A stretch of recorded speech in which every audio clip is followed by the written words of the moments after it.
Hey, fight fans, welcome back to Carl Cruz MMA. Today, we got a special guest. We got a returning guest to the platform. He is UFC fighter. He is Mr. Cody, the Renegade Gibson, in the classroom right now. Looks like we're doing a little double duty, working, doing a little interview, talking about an upcoming fight against Damon Blackshear. Cody, what's going on, my friend?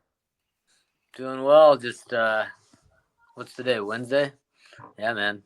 Every day's a busy day right now. So yeah, just embracing the suck of it all. But I'm doing good.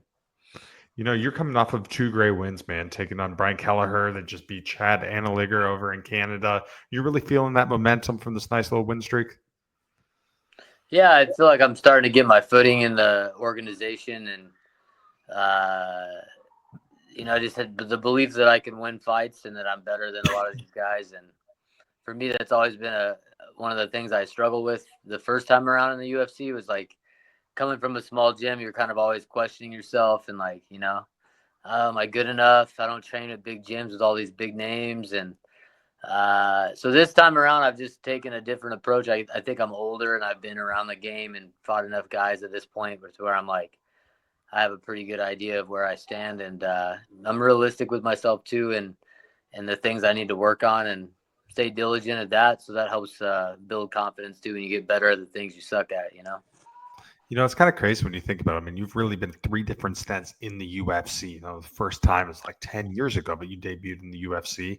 I believe it was on that Conor McGregor, Dustin Poirier, Kyle Boy Cerrone, that big card. I believe it was your debut.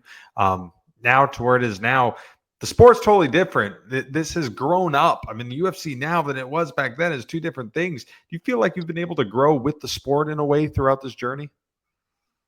Yeah, I think I have a unique perspective and experience because I was in the organization so long ago, and then I was removed from it for 8 years, and then I came back to it. So I have different experiences, different people. A lot of the people that were there 10 years ago, the Burt Watsons and stuff, are no longer there.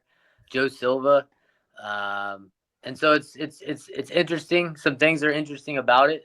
The social media aspect of the game, as far as trying to promote yourself as a fighter, trying to stand out from the 700 fighters that are on the roster.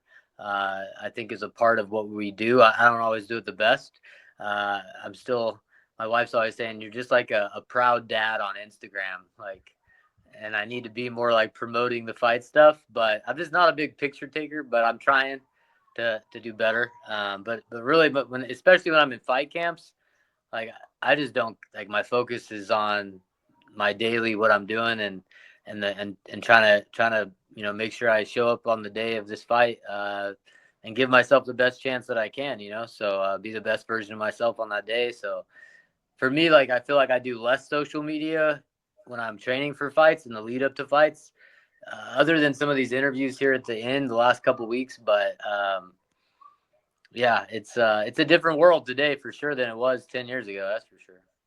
You know, we really got to see you a few years ago on The Ultimate Fighter. Obviously, you know, something that was really big for you, helped you get back in the UFC. Huge coaches, Conor McGregor, Michael Chandler. Overall, when you heard for the first time the idea of this whole comeback versus prospect type series, what was your thoughts on the whole thing? Um, well, I mean, I remember thinking how fortunate I was. I was at this point in my career where I had been outside the UFC for 8 years. And some of that was during the COVID years, and some of that was with injuries, and some of that was fighting on the regional scene. So there were bouts of inactivity there as a result of some of those things in life. But I remember I was at a point where I was doing well on on regional, but bigger regional shows that they were putting on around the country. And I was traveling a lot and getting to see a lot of places. But um, I was frustrated with, just a lack of money. Being a 22-year-old with no ties or family is one thing. Being a middle of the road, middle-aged 35-year-old at the time, um, with kids at home and a job and all these other responsibilities, to justify the amount of time it took to train for fights and just in my lifestyle of being a martial artist, it was getting hard to justify it to my wife. It was getting hard to justify it to the people around me that are always with me and have always supported me, and they continue to support me. But it was getting hard for me psychologically to be able to justify it, and I was really at a point where I was like, maybe I just hang him up. I don't really have anything else to prove. And so the fact that the Ultimate Fighter, and at that point too, I was thinking I'm probably too old to get back in the UFC. They're not looking for middle-aged guys, Even though I was beating some good guys, some names on different shows. And so yeah, man, I remember feeling like, man, the stars aligned. Sometimes in life it's easy to think about all the things that go wrong or the times you were unlucky in situations.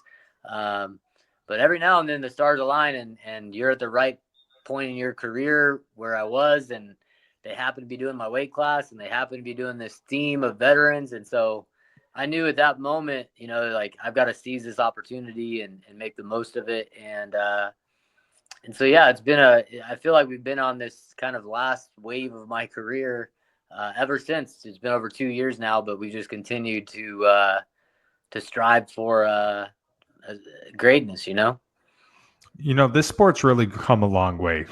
It's kind of crazy to think about it, man. 20 years ago, people were calling this human cockfighting. It was not legal at all states. People thought this was like the wild, wild west. You've been doing this for a very long time. Do you have any crazy stories, maybe back in the early days, fighting outside bars, barns, mystery opponents? Do you have anything nuts? The one that stands out to me was my first fight ever. It was at a Native American casino in the hills of the Central Valley of California. And they had tents for warm-ups with like space heaters. And the guy and I was still wrestling in college. I was like 19 years old. Really hadn't trained any martial arts other than wrestling, but I had gotten in a lot of fights as a kid, and I was a college wrestler. So I was like, I feel pretty good about this. And the guy who was fighting right before me, I remember I was making $250 to show up and $250 to win. So $500 total. It cost $700 in medicals in California just to get licensed. So I'm already negative 200 in the red, just to do it. Anyway, the guy who went on right before I was fighting was in this short, heavy set guy with a goatee, and he had jean shorts on, and he was smoking a cigarette right outside the tent, the warm-up tent. Threw his cigarette out. He had his gloves on while he was smoking, and stepped on in there. This was unsanctioned. This was not sanctioned by the California State Athletic Commission or anything. It was on Native American land, so back then they could do that. And yeah, man, I remember sitting there thinking about my life choices, like, why am I doing this, but it's worked out. I've enjoyed shit, man, the last 18 years doing this. So but yeah, that story always sticks out to me as far as like kind of the Wild West of MMA for me. So many casuals watch this sport now, and I think everyone gets lost in the lights and the stars. They look at the McGregors, the John Joneses, the Habibs, and I think people are like, "Wow, what a life! It must be unbelievable to be a fighter." Little do they know, man, when you're battling out on the regional scene, man, you're losing money. You have to have a 9-to-5 job. Guys have kids. Guys have a wife. You have to pay to train. You have to get up early. You have to stay up late. You have to miss birthdays, anniversaries, all this stuff to chase the dream. Obviously, when you make it to the UFC, financially, it does get better 100%. You've been doing this for such a long time. You've experienced highs. You've experienced lows. What's made you every single day just want to keep punching and keep kicking forward? I think just for me, it's like realizing where the value rests in this sport. Like early on in your career, you have a lot of ego involved in fighting. It's a sport that garners a lot of attention, more so than even like other major league sports. Like I was talking to somebody about this the other day, and like if there was like a random guy, other than the fact that he might be a huge guy, but say like a random guy who's not a star from like the 49ers or something, right? He's like a bench warmer, second stringer, maybe he could play sometimes, special teams guy, whatever, right?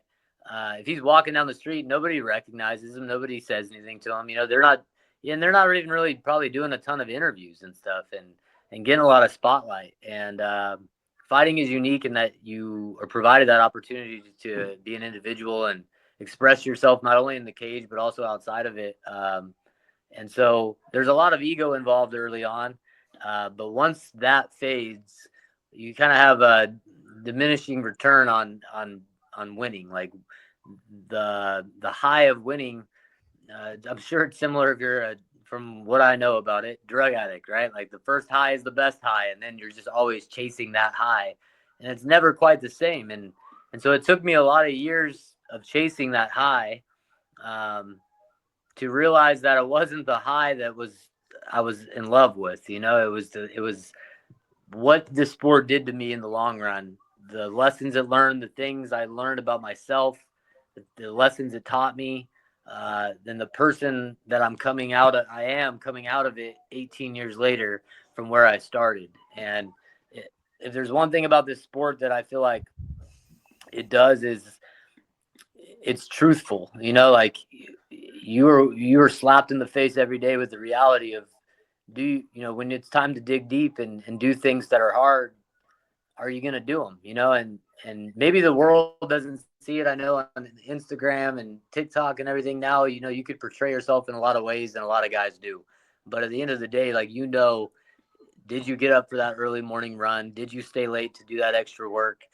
Have you been diligent with your diet, with every aspect of your life? And so that's the biggest thing I'll gain out of this whole thing when it's all said and done, is like the person I am, the man I've become as a result of the sports and the discipline that it's given me is like the most valuable thing, because regardless of if I end up winning millions of dollars in fighting or not, like I'm going to be able to take those lessons and apply them to other avenues of my life, and whether it be owning a small business or being a teacher or whatever I'm doing, So, yeah, I think that's what's kept me going all this time, is just continuing down that road, continuing down the path and the journey, and just enjoying it.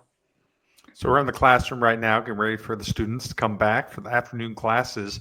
Do they keep up with your fight career? Do they know when you have a fight on the books? Do they know when you just had one? Do they keep up with it? Yeah, some of them do, I was a high school teacher for many years, and a few years ago I switched to the middle school, so I'm at a junior high now.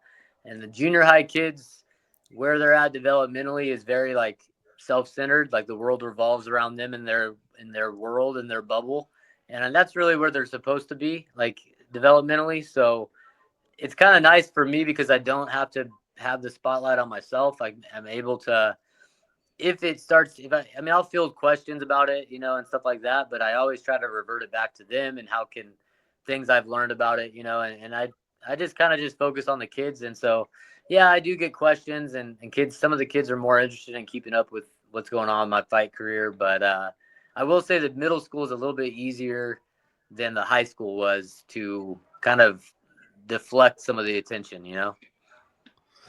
So many people watch the sport in this day and age. Now we have a term called the casual fan. These fans, they're usually drunk. They're at B-dubs. They're in the cheap seats. They like to yell, twist them in the to talk all this nonsense. I'm sure you've seen them in the past. Overall, what do you think of this philosophy? What do you think of this type of fan? Is this just something that we got to we just got to suck up and know that it's good for sport? Yeah, I mean, I can't stand going to a Buffalo Wild Wings or a bar and watching fights. Like, it's just rough. But yeah, I mean, if people are paying to see it, like I could care less if they know what an armbar is or not. Like, at the end of the day, if it's putting eyeballs on the sport, that's a good thing for the UFC, and hopefully it translates to the fighters. So. Yeah, but I agree. Sometimes it's hard to stomach. I'll get questions from people like that are trying to connect with me. They're just good people that are trying to like make a connection in a conversation because they find out I'm a UFC fighter, and they'll say things like, "Oh yeah, I remember watching and there'll be some like Conor McGregor or in this area where I live, Chuck Liddell. I've always got everyone's got a Chuck Liddell story. Everybody was Chuck Liddell's best friend back in the day, and so yeah, I get a lot of that from the casual fans. But like I said, people are watching. That's a good thing for everybody. So. Absolutely. All right, let's get into the fight. Taking on Damon Blackshear. Big fight here coming up March 15th. Overall, what do you think of your opponent here? Yeah, I think I got a tough opponent in front of me, well-rounded guy, good Muay Thai, good grappling, solid wrestling, good gas tank. explosive, really, well-rounded fighter. And the thing I noticed about him the most is that he didn't take easy fights on his road to the UFC. If you look at most of his losses prior to the UFC or even in the UFC, they're all the high-level guys. And he didn't take easy fights. And he's only been finished one time. He got knocked out a couple fights back by Montel Jackson, who's a top 15 guy. And most of his losses in the UFC are to guys who have either been ranked or are currently ranked. So he doesn't lose to the bottom tier of the division. He loses to the top tier. And so that's what I'm trying to show, is that I'm amongst the top tier. And it's exciting, man. When you have a tough opponent in front of you, it's easy to wake up in the morning. It's easy to do the extra things when you're preparing for a 15-minute competitive fight, and you're not, sometimes you're confident, like I'm going to beat this guy, in this situation, I'm confident that I can win this fight, but I know it's not going to be an easy one. So I'm very motivated to make it 3 in a row for me and build on this momentum. And I'm going to go into contract negotiations soon. So having some leverage in those negotiations, I think for fighters is pretty key. If you don't have leverage, you're going to get what you get. So it's important to me, it's important to me to go out and show my best version of myself. And my kids and wife are coming. My kids have never been to my fight live. So I gotta go out and represent, If both of you guys having the grappling ability here, do you think that may be a little more stand-up in this one? I think it'll be a mixed martial arts fight. I think we're going to test each other in every facet of the game. I'll mix it up for sure. I'm sure he will too. I'm anticipating he's going to try to take me down at some point. He should anticipate the same, and I anticipate he's going to try to punch and kick me, and he should anticipate the same. So I think this will be one of those that you're going to see a little bit of everything. And we're going to find out who the better striker is. We're going to find out who the better grappler is. We're going to find out who has the better cardio. We're going to answer all these questions. So I'm excited to find the answers to them myself. All right, Cody, last question for you, my friend. I know you got to get back to class here. In a perfect world, what is the outcome on March 15th when you make your return to the UFC, taking on Damon Blackshear? Oh, man. Best outcome is my hand raised. Obviously, you're always searching for a finish. You're always searching for a bonus. But getting a victory here is the goal by any means necessary. If that's a 3-round war, that's a 3-round war. If that's a first-round finish, it's a first-round finish. I don't really care how it comes. But getting my name announced at the end as the winner and getting my hand raised is all I care about.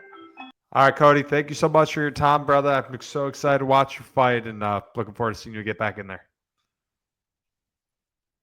Thanks, Carlo. Take care, man. Absolutely. That's it for us tonight. I'm Carl Prusa. That's Cody Gibson. Take it easy, fight fans.